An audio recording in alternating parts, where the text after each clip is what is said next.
Okay, I think I might get going because even though there's some people still joining, a bit of housekeeping first. So hi and welcome to our webinar today, which is about airborne protections and things that we can do in the workplace to help protect us and our members. So I'm Anna from the TUC, and our guest, who I'll be handing over to shortly, is Dr. Jonathan Fluxman, who is a retired GP and is a member of Doctors in Unite.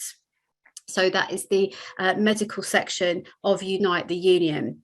So great to see so many of you already introducing yourselves in the chat panel and telling us where you're from and a little bit about yourself. But please also use that to exchange any ideas or suggestions you may have. There's a Q&A button at the bottom of the screen. Please post any questions there for Jonathan, and we'll try to get to as many of them as we can after his presentation. And as always, if you wish to watch the webinar with captions, please click the button on the bottom right of the screen that says live transcript, and you'll be able to see the captions across the bottom of the screen. Just before I hand over to Jonathan, just a reminder that this week is Heart Unions Week. It started on Monday, which was Valentine's Day, and runs to this Sunday. And many of you will know that this is the week that we celebrate all that we love about trade unions, why they're great, how they can make a difference, and how they can change lives in the workplace. So I think today's subject is very fitting because, as we know, the past 2 years since COVID-19 has been with us, things have changed around ventilation and airborne infections and indeed airborne protections. And that's what we're going to learn about today from Jonathan. So let's remember of all the things that we love about unions and what we can do through ventilation that can make the workplace better. So I'm going to hand over to Jonathan for now to first of all talk us through this idea of airborne protections. So I'm just going to unmute you. So hopefully, there we go. And over to you, Jonathan. I think you've got a presentation for us as well, haven't you? I do. Thanks very much, Anna. And I'd just like to say a big thanks to the TUC for putting on this webinar about this important issue and indeed for inviting me. It's a great pleasure to be here. Okay, I'll just share my screen.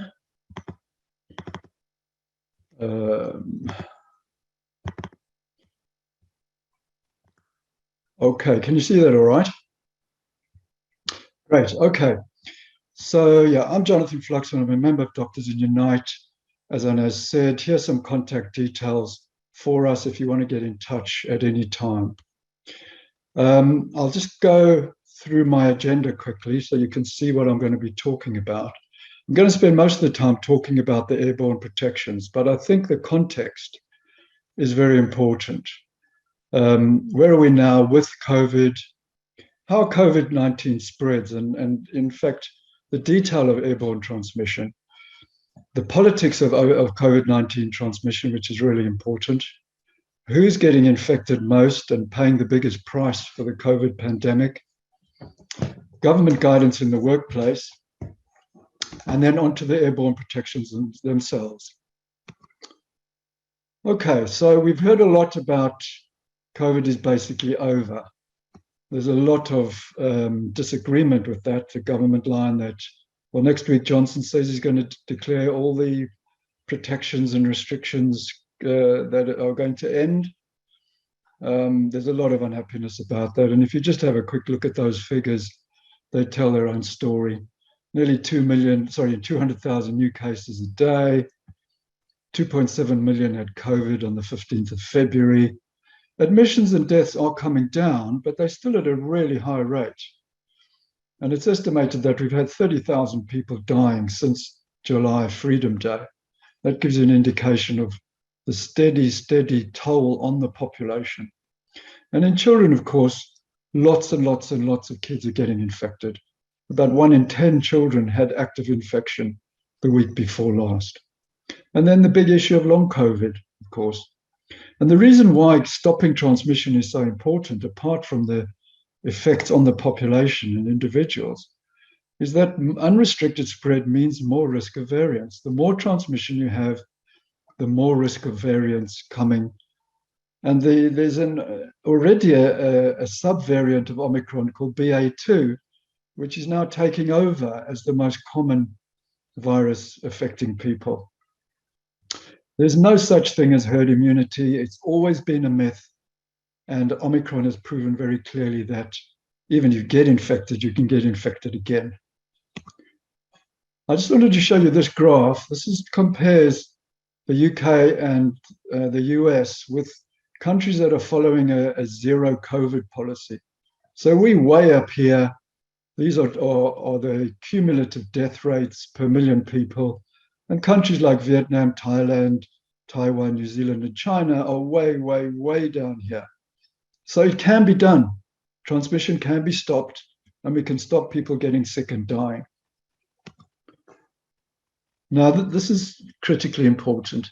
Up until recently, we were fed the story that you get infected when people cough and sneeze, and their spray of saliva hits you in the eye or in the nose or in the mouth, and that's how you get infected. Theoretically, that's possible, but overwhelmingly now it's accepted that you get infected by inhaling virus that other people produce when they breathe out. And this is a quote from a very well-known scientist, an engineer in the US, who's been very active in this field. And he says from day one, it's always been airborne, and it always will be. And the other thing about airborne transmission and taking protections against it, it works against all variants, right? So it can be Delta or Alpha or Omicron or any future variants. So that's particularly why it's important to put in place these protections. I just want you to have a close look at this drawing. I think it's a really, really important diagram, and it summarizes how airborne transmission happens. There's two ways, basically. If you're close to somebody, you get their plume of expired breath, which is full of aerosols if they're infected, right? You don't get infected by the big droplets, okay, from coughing and sneezing. That's very, very unlikely. You get infected when you're close to somebody because you breathe in the air they've just breathed out. And the other way is further away. So this individual over here, because the expired aerosols containing virus build up in an enclosed indoor space to a concentration where it can infect people. And this raises the risk of these so-called super spreading events. So this is an important diagram. The only thing that protects you against close field, near field, or nearby airborne transmission is a decent quality face mask. Even if the whole space is well ventilated, if somebody's in your face and they're infected, you're at risk of getting infection too. So what are the other risk factors? So close contact I've spoken about. Enclosed indoor spaces, we know that infection outdoors is very, very rare, unless, of course, you're in each other's faces and laughing and joking and breathing in each other's air. Often spaces are poorly ventilated in the workplace. We know this. There are lots of people, there's lots of talking, often there's laughing, shouting, joking, so on. A long period of time is also a risk factor, although Omicron being very, very infectious means that you can get infected quite quickly now. And people exposed to the public, loads of essential workers, millions of public-facing workers are at risk. And they've paid the highest price, as we'll see in a minute. But also think about things like getting to and from work. What about in the canteen, changing rooms, storerooms, as well as your actual workplace, like offices on the factory, in the factory and on assembly lines.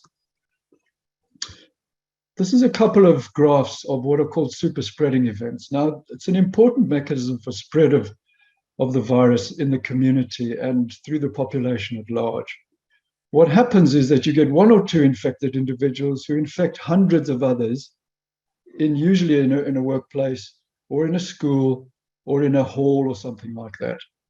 These are two examples. I think lots of people will remember the Greencore outbreak in Northampton in the middle of 2020, where you had hundreds of workers infected within a few days of each other.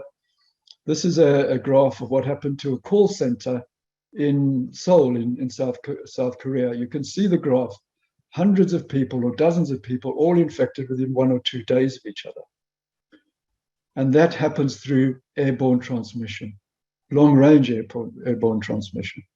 And of course, the employers and the government, and unfortunately the Director of Public Health, all blamed the workers.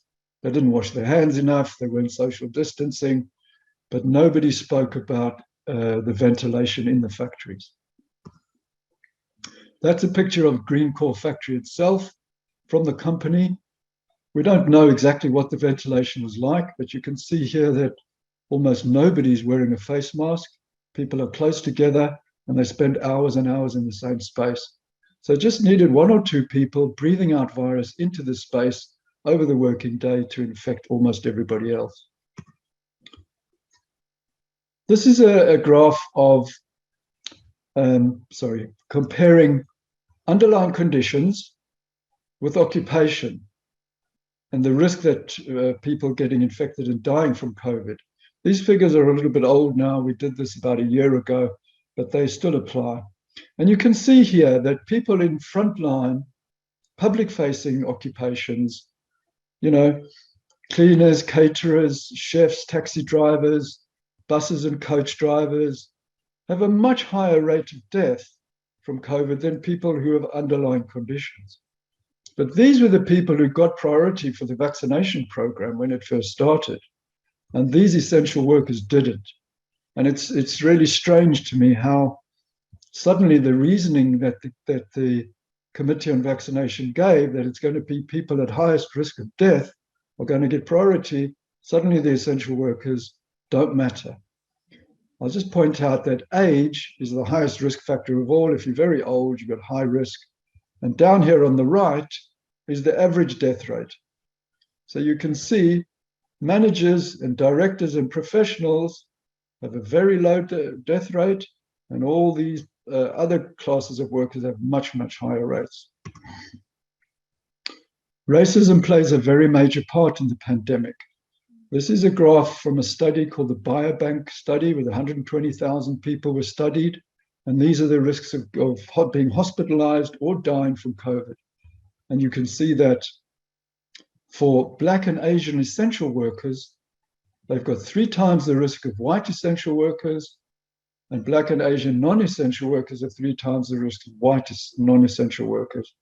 So as usual, it is working class and Black and Asian people within the working class who are paying the highest cost. And this is a recent study that's just come out from the University of Manchester, which showed that for younger working age people between the age of 15 and 44, they have 11 times the risk if they are in the most deprived part of the population compared to the least deprived, 11 times. As you get older, the risks get less, or they're the same, down to the same when you're very old.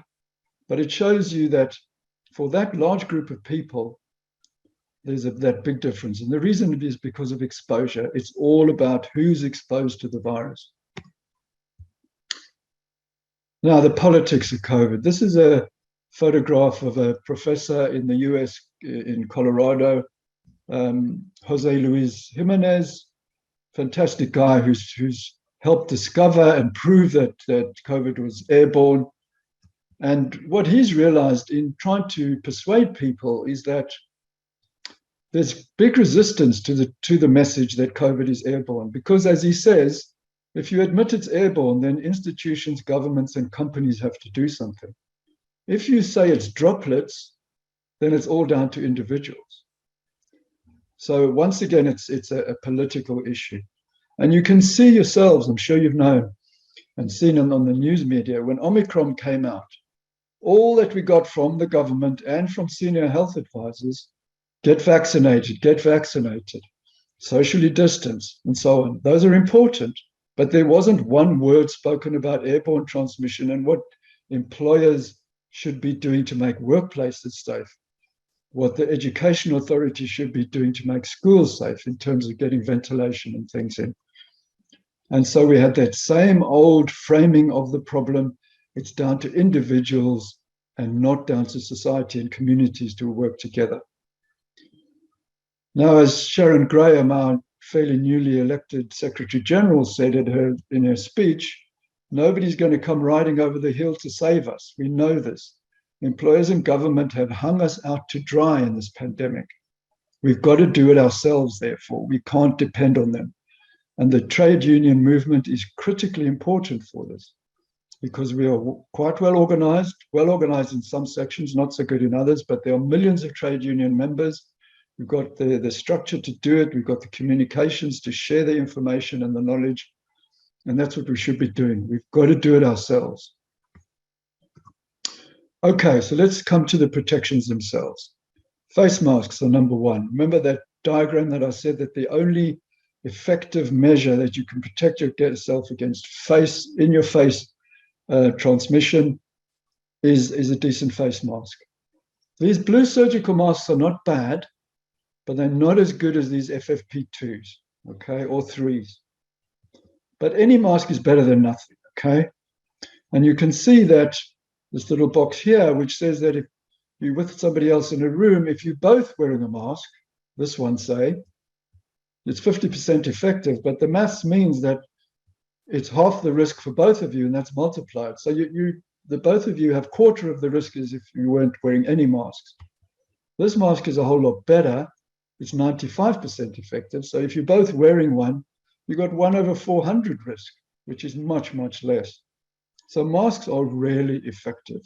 Don't believe the story that they don't work, that they're so uncomfortable. They are a bit uncomfortable, but they're more annoying than uncomfortable. And if you get, sweaty and hot and you need to have a break, take it off and have a break. If you can, go outside from your place of work, but try and wear a mask for as much as you can, for as long as you can.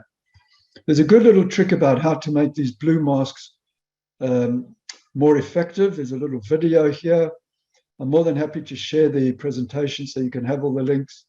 Under the line here are studies proving the effectiveness of masks. There's loads and loads of them. Here are just some examples. You can look at those later if you're interested. The second thing we can do, and which is really, really helpful, is to measure the carbon dioxide level in the air, okay? CO2 comes from humans breathing out, as well as stuff being burned. So don't use it when the gas fire's on, or if people are smoking, or there's any other burning in the space. It doesn't include air filtration. We'll come back to that in a minute. Unfortunately, they can be a bit expensive, but they are an incredibly useful tool. Official workplace guidance says that 1,500 parts per million is the limit that you should take action. I disagree with that, and I think the trade union movement as a whole also says it's no good. We're all aiming for 800 or less. But we all agree that 1,500 spaces and over must be prioritized for action. And unfortunately, in many workplaces, that's the case. So here's one of these little meters. It's a small thing. This is, in my view, one of the best ones because it's battery operated. You can carry it around in your pocket. It connects with Bluetooth to a smartphone. And here you can see the levels that it gives you. It measures it continuously and it puts it into a nice graph. This was a journey I took by train down to Bristol a few months ago. 800 levels down here.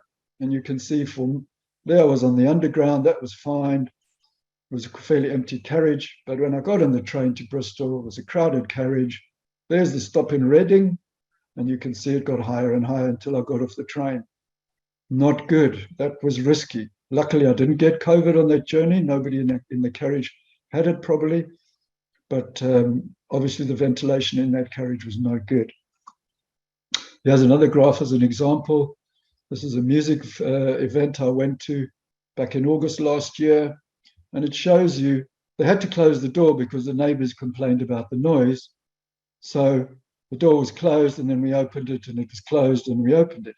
And you can see what a big difference that opening the door for outside fresh air had on the carbon dioxide level. Up here, risky, okay? Again, I think I was lucky, didn't get COVID, but it was obviously a risky venue. I don't want to go into this, but just to let you know that The National Education Union has done some great stuff on ventilation and using CO2 monitors. And here's one of a poster they produced. There's lots of detail. The link there is down here if you want to access it yourselves. Okay, so the next thing that we can look at are these air purifiers. They really work very well, okay, remarkably well. They're not complicated. All they are is a filter. We've known about this technology for decades now. It's a HEPA filter, which stands for high efficiency particulate aerosols, I think. But basically what they do is they filter out the aerosols and therefore get rid of the virus. Okay. They also get rid of pollutants, okay, which is very important. We all know how bad the air quality is outdoors. And there's a good argument to be made for those of us working on indoor air quality to make common cause and have joint campaigns with the air pollution campaigners. We need clean air indoors and out, both for pollution problems and for disease prevention, like viruses, like COVID.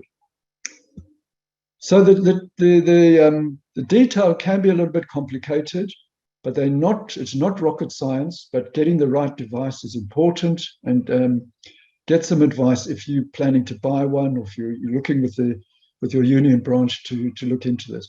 Obviously, this is the responsibility of the employer, as is the provision of face masks, I would add, at work. They are protective equipment, and therefore, by law, the employer has to provide it. If you want to read up about it, there's lots and lots of information. Here's some links for you, and here's some studies about how effective they can be.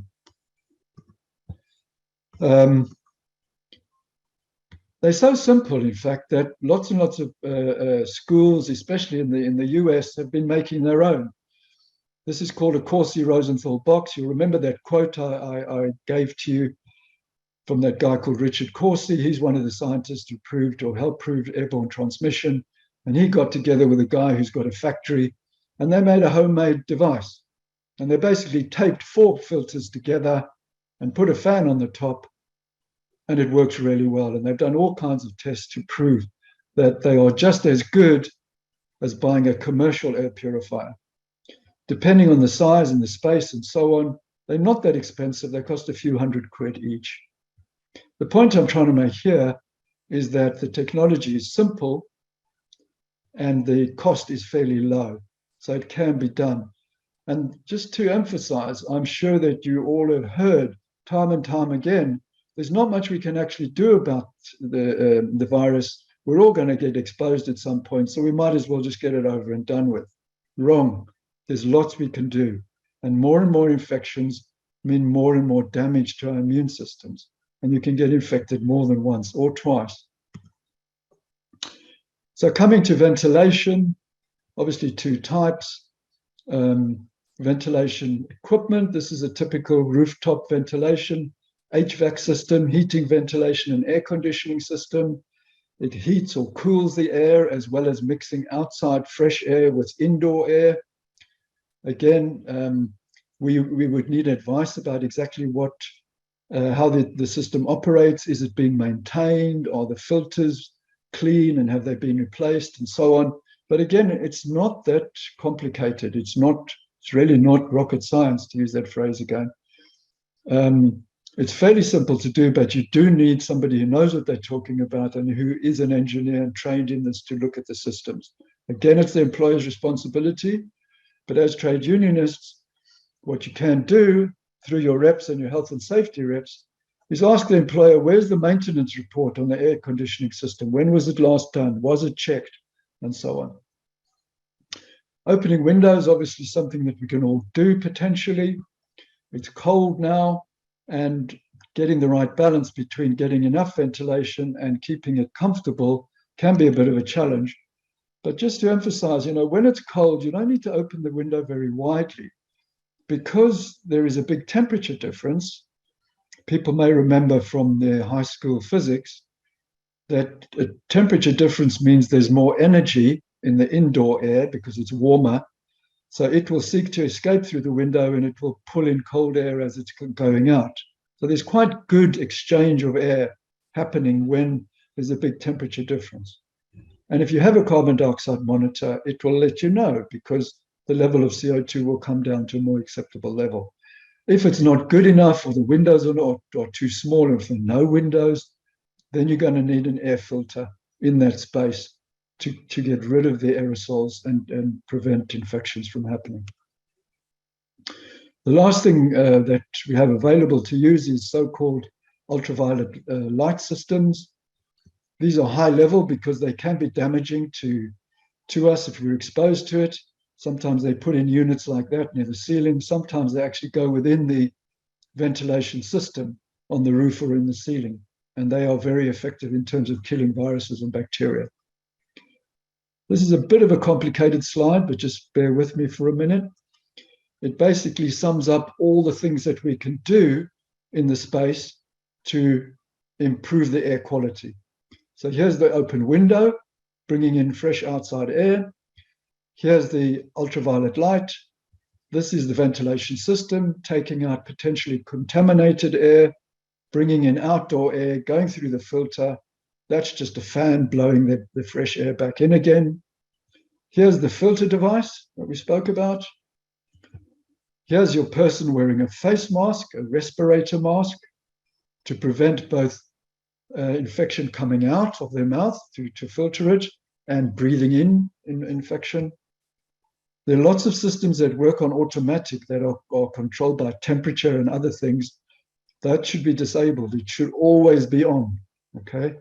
Because you don't want that to switch off when the space is occupied. And this is just an exhaust fan. So if we do all of that, this indoor space is going to be really safe. You don't need to do all of it all the time. If an open window is enough, you don't need all this stuff.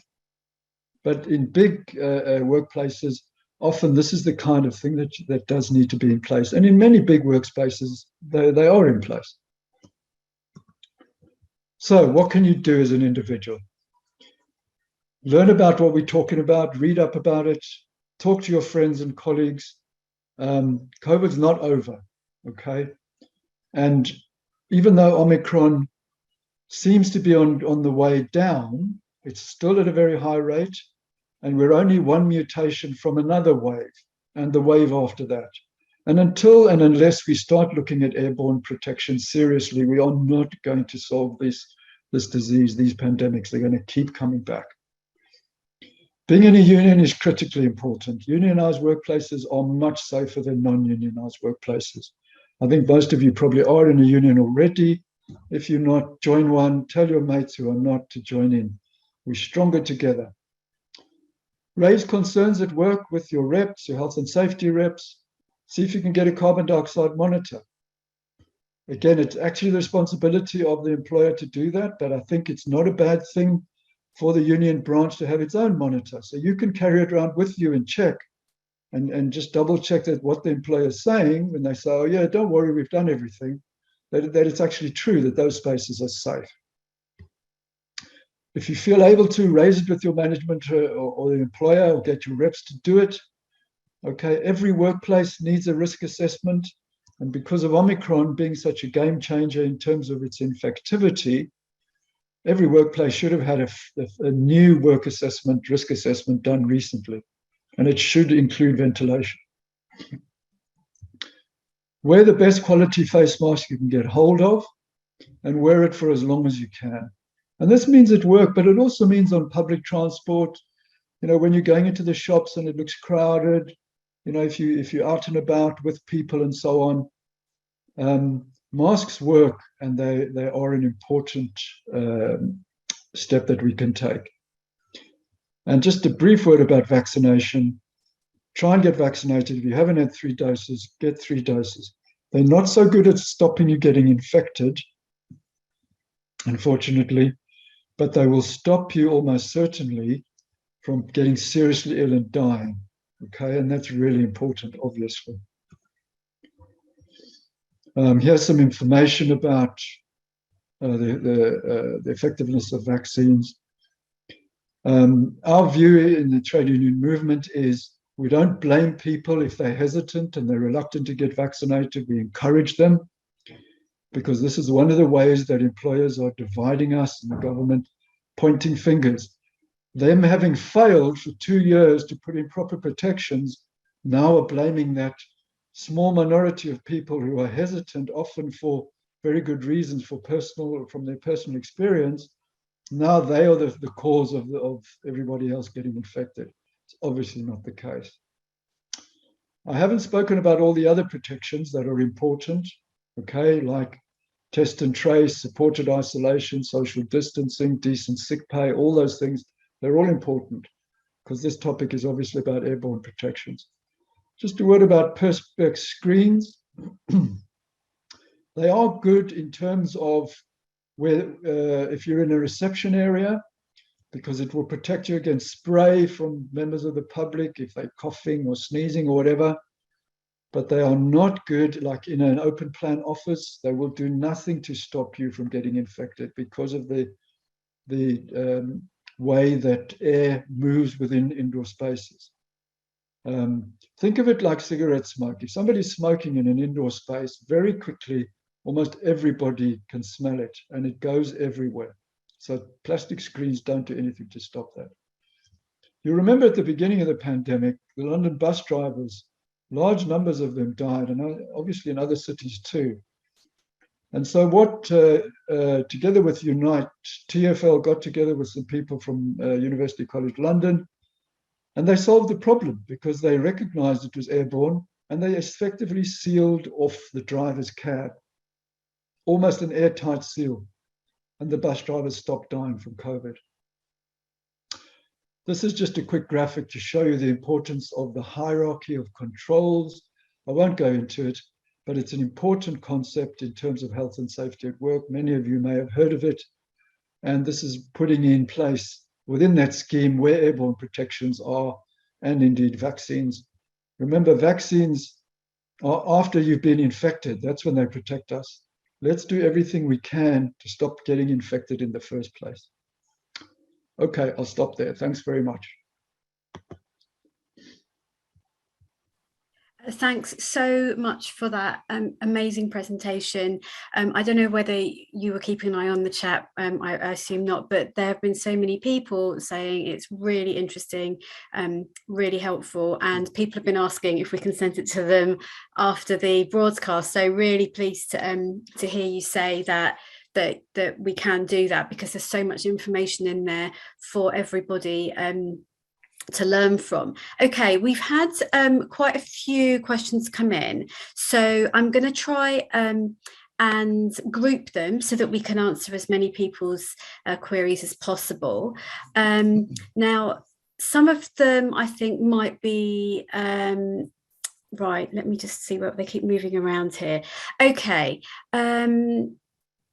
So we've had a viewer who's asked about if they work in a workplace that has no windows, so they can't get the fresh air in that you mentioned in your presentation. But they're wondering about a ventilation system. Are there any risks associated with circulated air in a ventilation system? And if so, what are they, please? Sure. Yeah, no windows is a problem, and the air in that space is potentially risky. If circulating that room air, like if there's a fan on a desk, waste of time in terms of reducing risk. All it's going to do is spread the air around. If you can put the fan in the doorway and keep the doorway open and point the fan to blow the air from the room outside through the doorway, that will help a bit. Or if there's a small window, put it near the window. If there's an existing ventilation system in that space, talk to the employer, say, the questions I've covered in the talk. Is it working? Is it switched on? When was it last maintained? Has it got air filters in it? But if you can, try and get a carbon dioxide monitor, because that will tell you if it's over 800, if it's running at 1500 or 2000, that's no good. Effectively, what that means that you are breathing in other people's air, and other people's air may have virus in it. And if you're infected, and lots of us, when we got infected, we didn't know because we were asymptomatic for a while, you may be spreading that. So it sounds like a potentially risky space, but those are the kinds of things that you can do. Thank you. That's really helpful. And I think you made a really good point related to this earlier about smoking, that because we can smell cigarette smoke, you're much more aware of it, but think about how it circulates. But we can't obviously smell COVID, but the principle's the same. Think about how smoking would circulate in that kind of space.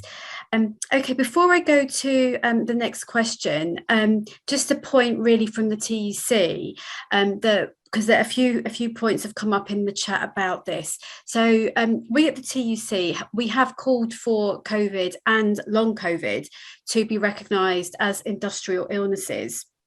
And the Industrial Injuries Advisory Council is the body which makes these recommendations to the government on which illnesses are prescribed, meaning that they would be considered work-related. This council is currently looking into this for us, and we're lucky that there are 3 trade unionists on the board who are pushing for this recommendation. We hope that they will make this decision to prescribe COVID in the health and care sector. So hopefully that answers some of the queries that have been posted in the chat about that. Right, let me just see what else we've had come in. One moment.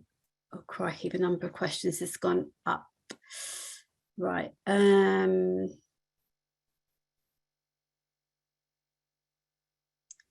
Okay, so again, another question about ventilation systems. This might be more on the engineering side of things, but if so, please say, and we'll try and find out the answer a different way. Is it possible to retrofit air purification to an existing office ventilation, heating or cooling system? Do you know of any examples where this might have happened? You're quite right. I'm not an expert on this, and I think you need an engineer. But in general, the technology is not complicated. And, it's not impossible to imagine you can get a better grade of filters, for example, fitted. A number of these systems are old, and some of them don't have filters in it. The starting point would be get the report. What kind of system is it? When was it last maintained? Is it working properly? Raise it with the union. I think we've got a lot of expertise within the trade union movement. And, some of our members are engineers in this particular field. And we're actually thinking about trying to set up an advice kind of service where we can answer questions like that. But certainly the first thing to do would be to look into it and see what's there. But look, it kind of raises in my mind the issue of the employer's responsibility. Obviously, we don't want to make impossible demands on employers that they should all put in massive ventilation systems tomorrow and UV light systems and so on. They'll say we can't afford it and you'll lose your jobs if you force us to do that. But this is relatively low cost. We're talking about costs of thousands in terms of ventilation systems, not tens or hundreds of thousands. It's actually quite small in comparison with large companies. Smaller companies, and firms may have to look at things like air purifiers, where we're talking about hundreds of pounds and not thousands and thousands. Things can be done. That's the main message I want to get across. They can't say, oh, it's too complicated and too expensive. Thank you. And that's a really important point that you say. Let's think about the type of workplace and the size of workplace, and that the measures that are introduced can match the situation rather than going for the grandest and the biggest, perhaps. Okay, we've had a few questions again, just asking you if you can briefly clarify, you did mention this in your presentation, but clarify the science behind how CO2 monitors can protect against infection, because I think a couple of people missed that, and just a little bit more about the difference between the 1500 parts per million versus 800 parts per million, and what the scientific arguments are about persuading employers to maybe go with the 800 rather than the 1500. Sure, yeah, good Thank question. you. Okay, so why CO2 monitors are really helpful is because in indoor spaces, CO2 basically comes from us as we breathe out. I'm sure you all remember your biology at school. You breathe in oxygen and you breathe out carbon dioxide. Carbon dioxide is produced when our cells metabolize oxygen and glucose and proteins and other things. So it measures how much air in the room has been breathed out by people. Now, remember, I mentioned about if there's a gas fire burning or is a cooker in the room, no good, because you're burning fossil fuels and CO2 is produced. And just a quick mention, the climate change, we know about CO2 from climate change. If you go outside with your monitor, it will read about 400. 40 years ago, it was 350. And that's why climate change is happening.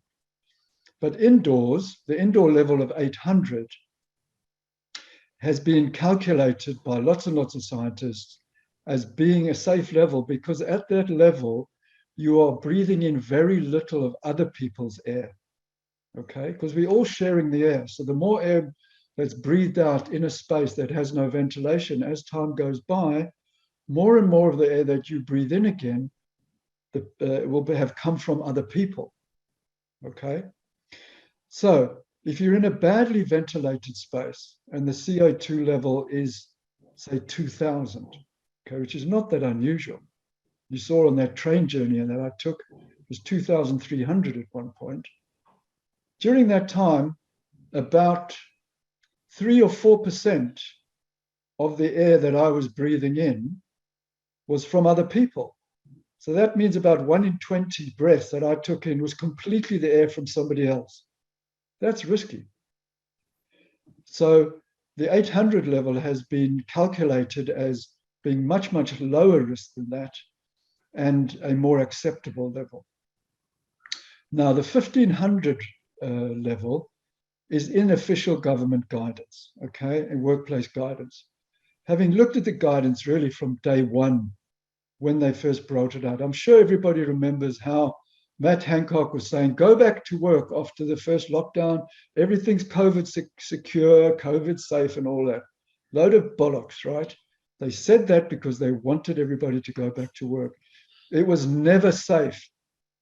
And throughout the pandemic, the government has minimized the risks in the workplace. And even in the latest guidance, when they set this thing at 1500, that is the limit at which one of the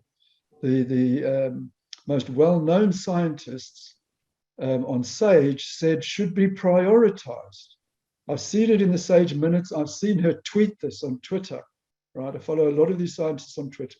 She said over 1500 should be prioritized. Now, the word prioritize has been taken out the guidance, and suddenly it's only over 1500 needs to be actioned. What I would say to you is, if you get a carbon dioxide meter and you've got it and you're walking around the workplace, concentrate on the worst areas, okay, which are usually going to be sort of medium-sized spaces with lots of people in them where the level is well over 1500. Concentrate on those, because those are the spaces where the risk of transmission is higher. If there are no spaces like that and you've got places where there's 12 or 1300 and there is a risk, go to your employer and say, this is risky. They may come back to you and say, oh, the guidance says only 1500.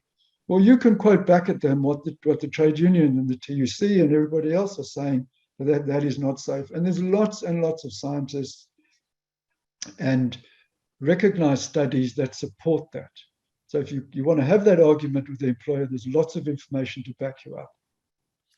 Thanks for that really really useful set of guidance for what reps can say to their employer in that situation. Okay, do you have any guidance for how long rooms should be left to purge? That's the word our viewer asks. So what I assume they're meaning is if there's been a lot of people in there once the windows are open. Is that what you'd understand it as well? Yeah. Okay. It depends. Sorry to be vague, but it depends on the size of the room, the number of people, the ventilation, sure. and so on. So, but I'm glad you've raised that, because that's a very useful mechanism. If you're in a space where, say, the CO2 level is going up and up, or it's starting to feel humid I mean, you can often tell when you go into a space. If you go into a crowded pub and there's no ventilation and it smells stuffy, you know that the ventilation's no good and the risks are going to be quite high. So emptying out the room, say it's a cold day, and opening all the windows and letting it get well ventilated is a good move. It would be wrong of me to give even rough numbers, because it depends so much on the size of the room and what the ventilation is like. Is it a hot day? Is it a cold day? Is there wind blowing? And so on. But I think it's certainly a mechanism or a thing you can do to keep in mind, to come out of rooms, let them get ventilated. If you've got a CO2 monitor in the room, well, that will tell you. If it's running at 2,500, everybody out, you can pop back in and have a quick look. And if it's down below 800, it's safe to go back in again. Thanks for that. And just as you were speaking, it popped up in the chat, which I presume is related to what you were saying. Would this also apply to elevators? Normally they're not going to be huge, so they're perhaps smaller. Is there a bit of guidance on what to do there? Look, lifts are potentially high risk because they're small spaces, and if you're in that space with somebody else and they're infected, especially with Omicron, you don't need a lot of time to get infected. So if you can avoid the lift, do so. I'd certainly avoid a crowded lift if you can. But the other thing to say is, if it's a couple of floors and you can walk, I would walk. If you have a disability and you can't and you've got to use the lift, maybe try and use it on your own. But also, if you look, going up 3 floors, say 2 or 3 floors in a lift is going to be, 60 seconds?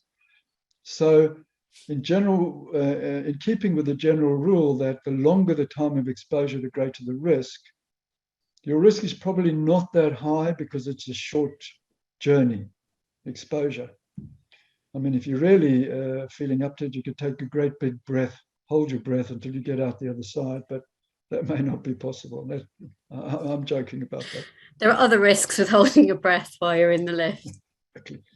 Yes, so in general, avoid small spaces. If you absolutely can't and it's in the workplace, talk to your employer and say to them, okay, how can we do this?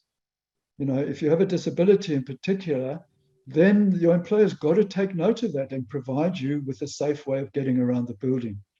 That's important. Yeah, I think the key thing there that Jonathan mentioned was about always, while it may not solve the issue in the first instance, talk to your employer, because it's a starting point and you can negotiate from there. And as if you ever come across a hurdle, you can get advice from your union, from us, from our training, but talk to your employer in the first instance about a situation that might be in your workplace. Okay, another question for you.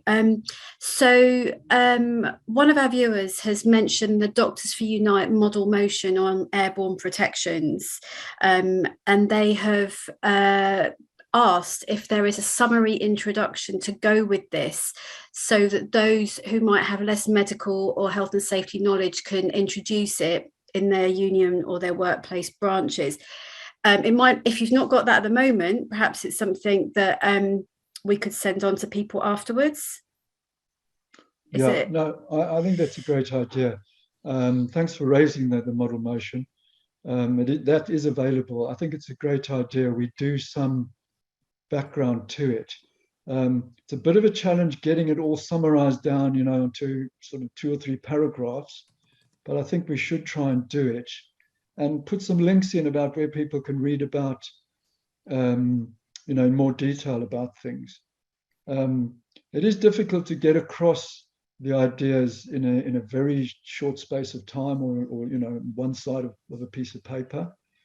But I think it's a good thing to do. Thank you. And both myself and another viewer have just posted a link to the model motion in the chat, so people can follow that if they like. Okay, we've had a lot of questions about the education setting. So rather than go through each one because we've had a lot. Are you able to give us some general advice for ventilation and airborne protections in schools, bearing in mind the numbers and the pupils that that we're dealing with kids here, but also not just from the point of view of teachers, but about teaching assistants who might work in a different way with children in schools, they might be much closer. So just general education information, if you can, please. Yeah, sure. I mean, look, all of the things that I mentioned in my talk apply to all indoor spaces, including schools. Now, schools have obviously been very high profile with a very good reason. You've got 30 people in the same space for hours and hours, or for hour-long sessions throughout the whole day. And that's why, schools are really high-risk places. And that's why we see now that the group of people who are infected the most are children.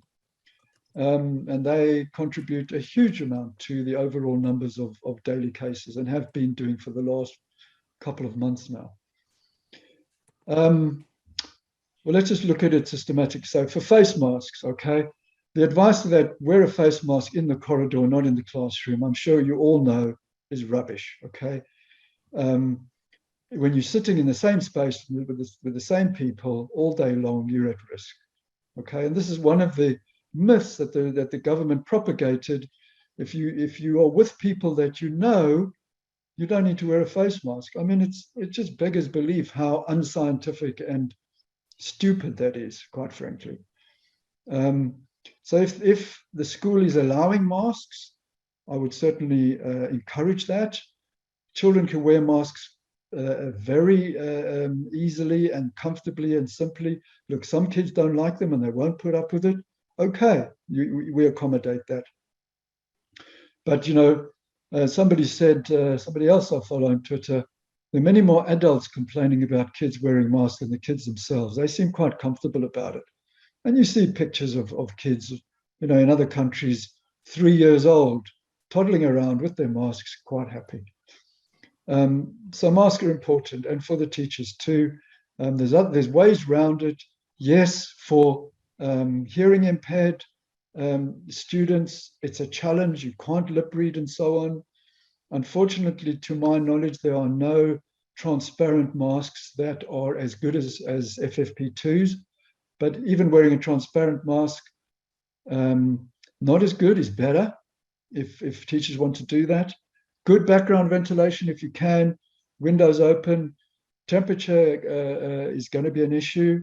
Let the kids wear their coats and jackets in a cool room. Obviously, if it's too cold, you've got to think again. Air filters really work. They are really helpful. In the US, there are classrooms that have got, I think in the state of New York, every single classroom's got 2 air purifying units in them. They're not that expensive. Somebody calculated for half the cost of the new Royal Yacht, we could put air purifiers in every single classroom in the UK. This is not hugely expensive. It's not going to break the economy. On the contrary, it's going to save money. And also, I would say turn to the teachers' union. NEU in particular, to my knowledge, has done some great work. I'm sure the other unions have too, and they will be a very good resource. Yeah, thank you for that. And that references something you mentioned earlier in your presentation about the politics of ventilation and airborne transmission, doesn't it? You mentioned also about schools in the US and other countries. That just links nicely to Shelley. If you're still online, I've just posted a point to you in the chat that came up in the Q&A. I wondered whether you had any info about this, about what unions outside of the UK might be doing around airborne infections, what campaigns they've run. If we've got any information about that, that would be really helpful. I think we've got time for one more question for you, Jonathan. And again, I'm grouping a few subjects together. We've had 3 or 4 viewers ask about humid workplaces, or maybe like showers at work. So that maybe a particular parts of hospitals that are kept really warm, and maternity unit perhaps, or post-surgery, or a humidity in, I'm presuming it might be a sports centre where they've got showers, or indeed any workplace where there are shower facilities. Could you just talk a little bit about that before we close, please? Yeah, sure. I'm glad you raised the health sector, because there have been huge problems in getting healthcare workers protected. Humidity can be important in terms of survival of the virus in the air. There's a kind of level at which they are preserved best in the air. I'm not an expert, and I don't want to give you any numbers on this, but there's no level that is absolutely protective. And I think in and of itself, it's no huge additional risk. I think the general principles we've talked about are important.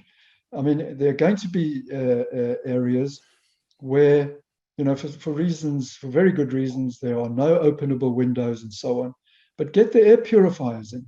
That's what I would say. The air purifiers are really, really effective. And they work whether or not there's fresh air. I had a quick look at it. Somebody in the chat asked that. You don't have to have outside air. What they do is they clean the air in the room. They don't get rid of the carbon dioxide, but they get rid of the virus. Okay, so if you've got an air purifier in a room, your CO2 level is not an indication any longer, a good indication of how risky it is. But if you've had the calculations done and you've got the right level of air purifier in the room, it will be much, much safer. You get the initial assessment done, get some advice about which air purifiers to get, the right specification, and the right number, because often you need 2 or 3 of them in one space.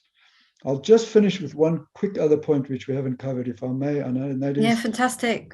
About public transport. I mentioned it briefly. You saw that graph of the train journey that I took. I've done similar ones on the underground. What I've found, and this is not absolute science, but what I've tended to find is when train carriages are about 2/3 full, the CO2 level starts to go up quite dramatically. So if you have the choice, get onto a quiet carriage.